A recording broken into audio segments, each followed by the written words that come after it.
This session we will discuss about Nernst equation, its applications, molar conductivity and Kohlrausch's law. The tendency of a metal to get oxidized or reduced when it is placed in a solution of its own salt is called electrode potential. When a metal M is placed in a solution containing its own ions, then the metal may undergo either oxidation or reduction. If the metal undergoes oxidation, then positive metal ions may pass into the solution.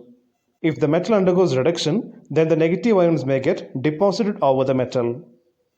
For example, when copper is placed in copper sulfate solution, the copper ions in the solution gets deposited over the metal and hence the metal becomes positively charged. The positively charged metal attracts the negatively charged sulfate ions in the solution and hence a double layer called Helmholtz double layer is formed near the metal. Now we will discuss about single electrode potential and standard electrode potential.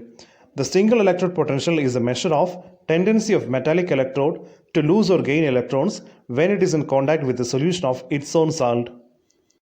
On the other hand, the standard electrode potential is a measure of tendency of metallic electrodes to lose or gain electrons when it is in contact with a solution of its own salt of 1 molar concentration at 25 degrees Celsius. Next we will discuss about primary reference electrodes. The electrode potential is found by coupling the electrode with primary reference electrode whose potential is arbitrarily fixed as 0. The important primary reference electrode used is the standard hydrogen electrode. In order to measure the potential of an electrode, it is compared to a reference electrode called the standard hydrogen electrode. The standard half reaction is the reduction of hydrogen given by 2H++, 2 electron gives hydrogen. The electrode potential of this half cell is 0 volt. The standard hydrogen electrode. It consists of a platinum wire in an inverted glass tube. Hydrogen gas is passed through the tube at 1 atmosphere. A platinum foil is attached at the end of the wire. The electrode is immersed in 1 molar H+ ion solution, that is hydrochloric acid solution at 25 degrees Celsius. The electrode potential of T is 0 at all temperatures. Next we will study about Nernst equation. The Nernst equation was named after the German physicist called Walther Nernst. The Nernst equation provides a relationship between the cell potential of an electrochemical cell, the standard cell potential, temperature, and the reaction quotient. Even under non-standard conditions, the cell potential of an electrochemical cell can be determined with the help of Nernst equation. The Nernst equation is often used to calculate the cell potential of an electrochemical cell at any given temperature, pressure, and reaction concentration. The Nernst equation is given by cell potential or EMF equals to standard cell potential minus 2.303 RT divided by NF log Q, where N is the total number of electrons lost or gained, 1 Farad equals to 96,500 Coulomb, temperature is 298 Kelvin, and R, that is the gas constant, equals to 8.314 Joule per Kelvin. Q is the reaction coefficient of the overall reaction given by concentration of the oxidized state divided by concentration of the reduced state. Substituting the above values in the equation, we will get the simplified Nernst equation as cell potential equal to standard cell potential minus 0.0591 divided by N log Q.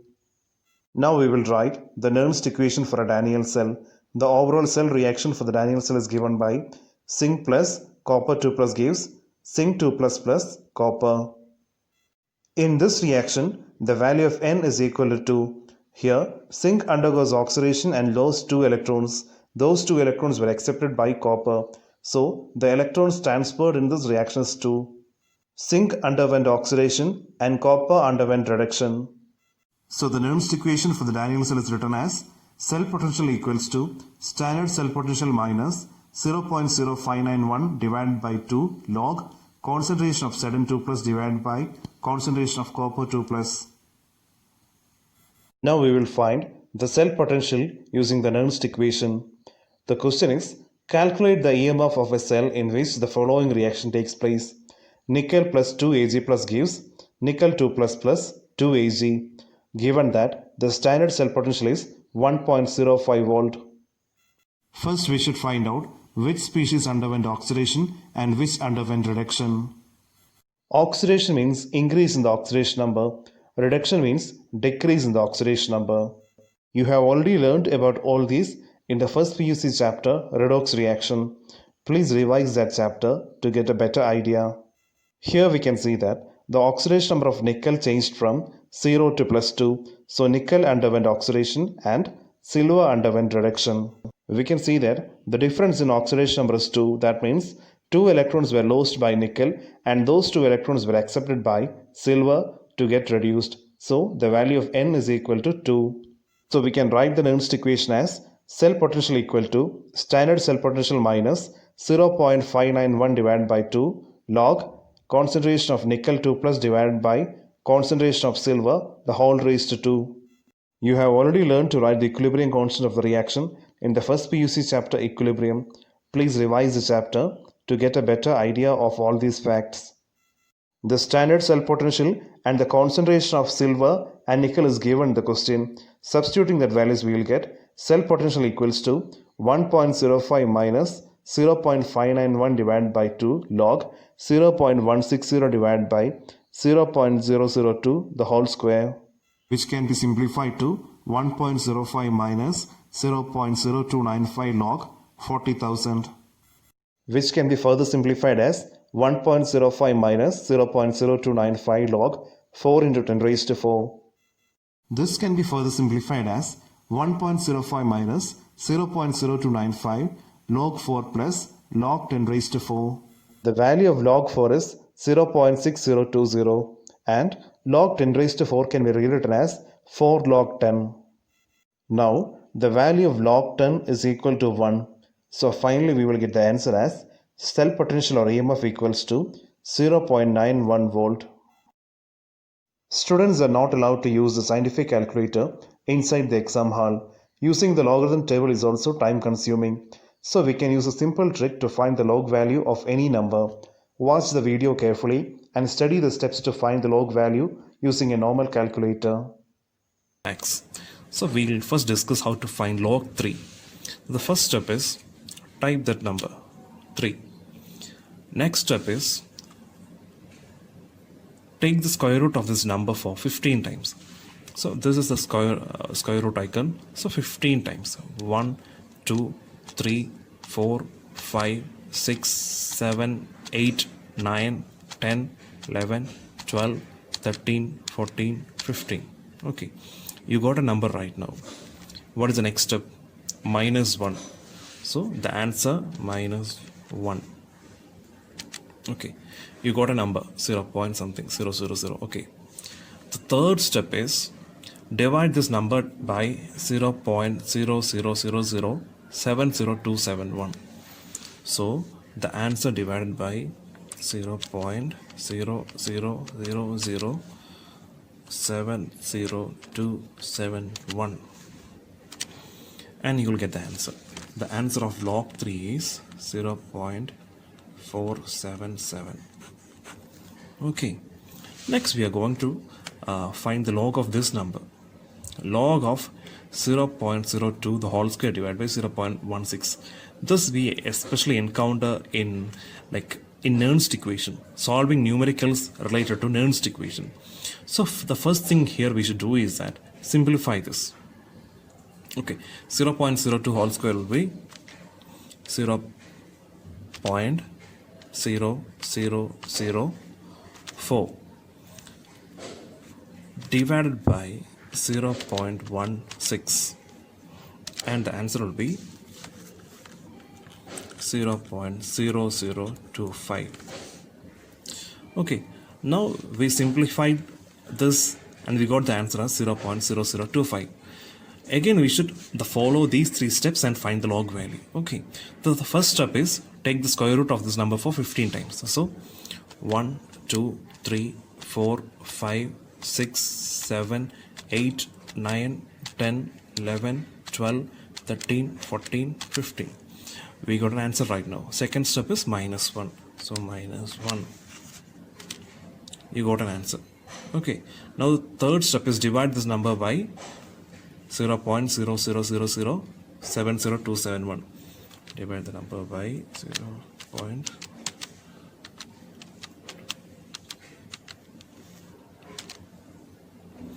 And you got the answer as minus 2.60.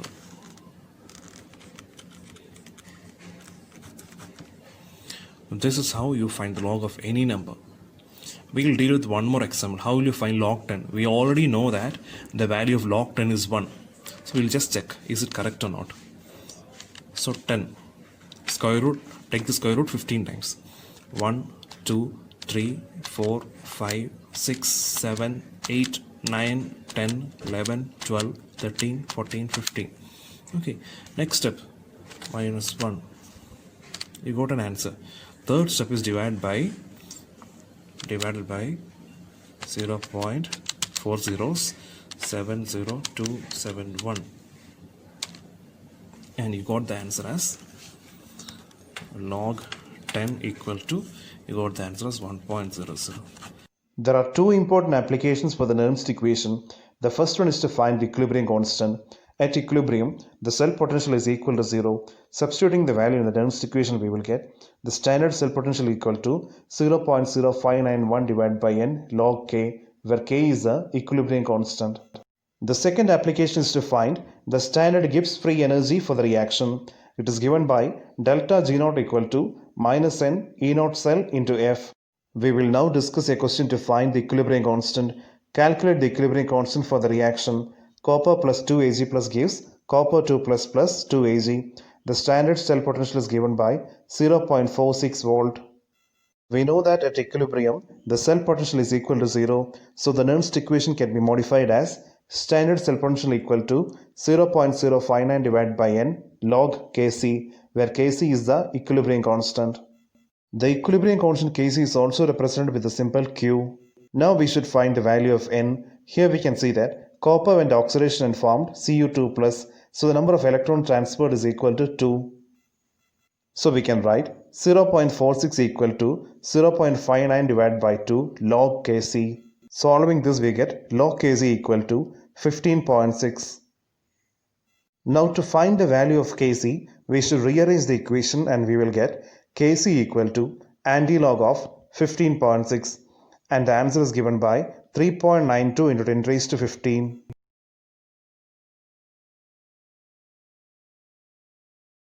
The second application of the Nernst equation is to find the standard Gibbs free energy for a reaction. The standard electrode potential for Daniell cell is 1.1 volt. Calculate the standard Gibbs free energy for the reaction. The equation is given by zinc plus copper 2 plus gives Zn2 plus copper. In this reaction, zinc underwent oxidation and formed Zn2 plus and 2 electrons. Those 2 electrons were accepted by copper 2 plus ion and formed copper. Thus the value of n is equal to 2. Next we know that 1 Faraday equals to 96,500 Coulomb mole inverse. To be precise, 96,487 Coulomb mole inverse. The standard cell potential of the cell is given as 1.1 volt. Substituting all values in the equation, we get the standard Gibbs free energy equal to minus 21.227 kilojoule mole inverse. This is how we write the cell representation or cell diagram. On the left side, we write the anode reaction, that is the half cell oxidation process. On the other hand, on the right side, we write the cathode reaction, that is the half cell reduction reaction. In the half cell, first we will write the metal, followed by a vertical line and the ionic form of the metal in the electrolyte. The two half cells are separated by a double vertical line which represent the Sal bridge. We will now write the cell representation of the Daniell cell. The overall cell reaction is given by zinc plus copper 2 plus gives zinc 2 plus copper. In a Daniell cell, a zinc rod is dipped in zinc sulfate solution. In the zinc sulfate solution, zinc exists as Zn2 plus ions. Similarly, at the cathode, a copper rod is dipped in copper sulfate solution. In the copper sulfate, copper exists as copper 2 plus ions. So the cell representation for the Daniell cell is given by Zn followed by a vertical line, followed by Zn2 plus, followed by a double vertical line, and then copper 2 plus, followed by copper. While writing the half cell representation, always the reactants are listed before the products. Represent the cell in which the following reaction takes place. Mg plus 2Ag plus gives Mg2 plus 2Ag.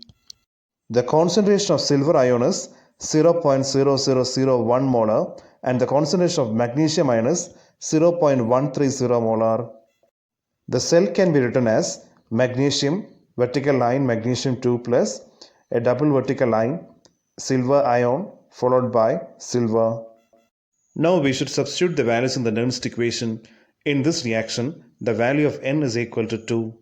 Since the magnesium underwent oxidation, the concentration of magnesium will be on the top and silver will be down. The question is given that the concentration of magnesium is 0.130 and the concentration of silver is 0.0001. Now, since the coefficient of silver in the reactant side is 2, the concentration of silver should be raised to the power 2. So cell potential is given by 3.17 volt minus 0.59 divided by 2 log 0.310 divided by 0.0001 the whole square, and we will get the answer as 2.96 volt. Next we will study about electrolytes. Electrolytes are substances whose solution in water conducts electric current. The conduction takes place by the movement of ions. Examples for electrolytes are salts, acids and bases. Electrolytes are classified into two, strong and weak. Strong electrolytes are highly ionized in the solution. Example are hydrochloric acid, sulfuric acid, sodium hydroxide, potassium hydroxide, etc. On the other hand, the weak electrolytes are only feebly or partially ionized in the solution. Examples are carbonic acid, acetic acid, ammonium hydroxide, etc. Conductivity or specific conductance of an electrolyte solution is the measure of its ability to conduct electricity. The specific conductance kappa is given by 1 by rho, where rho is the resistivity. The molar conductivity is defined as the conductivity of the electrolyte solution divided by the molar concentration of the electrolyte, and so measures the efficiency with which a given electrolyte conducts electricity in the solution. From the definition, the molar conductivity is given by molar conductivity equal to kappa by C, where kappa is the specific conductivity and C is the concentration. The molar conductivity of a solution at infinite dilution is known as limiting molar conductivity. In other words, when the concentration of the electrolyte approaches zero, the molar conductivity is known as limiting molar conductivity. Next, we will discuss about Kohlrausch's law. The law states that at infinite dilution, when the dissociation of the electrolyte is complete, each ion makes a definite contribution towards the molar conductivity of the electrolyte. In simple words, the molar conductivity of an electrolyte at infinite dilution can be expressed as a sum of contributions of its individual ions. For example, molar conductivity of HCl is given by the conductivity of H++ conductivity of Cl-.